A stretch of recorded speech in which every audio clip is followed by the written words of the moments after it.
हे राधा बल्लभ श्री हरिवंश गुरुंक चरणार बिंद जुगले दासर अनंत कोटि प्रणाम। आजिर महाप्रभु उद्देश्य एक सुंदर प्रसंग। महाप्रभु निजे साधु सन्तर किपरि सेवा करुँच आसतु शुणा एक सुंदर कहानी। त्रिलोचन नामक जड़े बड़ भक्त थिले एवं धनी व्यवसायी मध्य थिले। साधु सन्त रहियापाई एक साधुशाला से निर्माण करथिले एवं पत्नी सह मिसी खाद्य पेय केमिति माने सुविधा रे हेई परिबो, साधु सन्त रही परिबे खाई परिबे, तो भारी जत्न सहकार पत्नी पत्नी मिसिकी सेवा करुथिले। से भाविले काले साधु मनरे किछि उणा रही जाउथबो आउ आमे काले ठीक ठाक रे तांकर चर्चा करि पारु नथबु। मन मन भाविले एमिति गोटे लोक मिली जांता कि मन जानी साधुंकर सेवा करंता, खाद्य परसी दियंता। एमती भावुंट किछि क्षण गला परे जड़े गौरवर्णर लोकटे आसी तांको पाखरे पहुँचले। कहले बाबू मते किछि काम मिलिबो कि?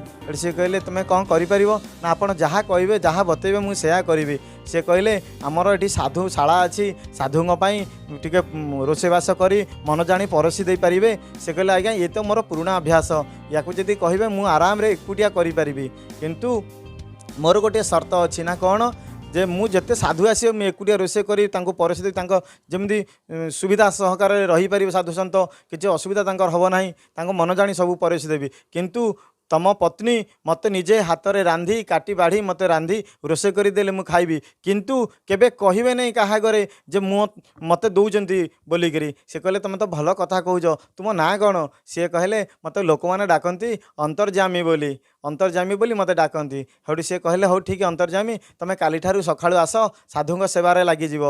आमे कौनसी जगार कहबू ना पति पत्नी जे आपण सेवा करुचंती बोलिकी, आ सेवार बलरे आमे कौन दरमा देबू? से कहले दरमा किछि मु नेबाकू चाहू नहीं, किंतु मते खाली गंडे खाइबा को देबे। कहले हो ठीक अच्छे। काली ठारू महाप्रभु निजे से भगवान रूप न धरी एक गौरवर्णर लोक धरी से रूप धरी तांको घर पाखे आसी पहुँचले। तापरठू सेवा स्टार्ट हो गला।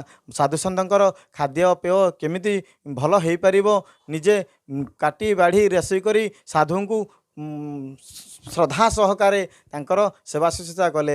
एवं किछि दिन एमती बीतीगला। आउ तांकर त्रिलोचन नामक जो पत्नी तांकर पत्नी थिले सी भी फुर्सत पाउन थिले। महाप्रभु बहुत खाउथिले, साधु जेतिकी खाउथिले महाप्रभु एकुटिया बहुत खाउथिले, किंतु केबे से कहा घरे कहू नथिले। तो महाप्रभु अंतर्जामी नामक जे थिले से भगवान से तांको घर छाड़ी जाऊ नथिले। एटू किछि क्षण बा किछि दिन किछि वर्ष एमती चलीगला, ठीक ठाक रे चलीथिला। तांको पत्नी किछि समय काढ़ी तांको पड़ोसी घर को बुलिबाकू गले। पड़ोसी लोकटी देखिला जे भौणी तमे आज भारी व्यस्त रहुचो, विव्रत रहुचो, कौन होईछि? कहले नाई सेमती किछि नाही, आम घरे जड़े त्रिलोचन नामक चाकर अच्छी, सी किंतु साधु सन्तर बहुत सेवा करुच्ची आ बहुत मध्य खाऊँची। जिते एतिकी कहीदेले से तो अंतर्जमी नारायण अंतरर कथा जानीपारे। सेठू सी हेटू घर छाड़ी चलीगले। हेटू किछि क्षण पर त्रिलोचन नामक तांको पत्नी घर को आसिले। आसवा पर हेटू देखिले आउ अंतर्जामी नाहांती। सेठू तांको स्वामी आसिक पहुँचले। कहले कहीं रे मु अंतर्जामी की तो कौटी खोजिकी पाऊना।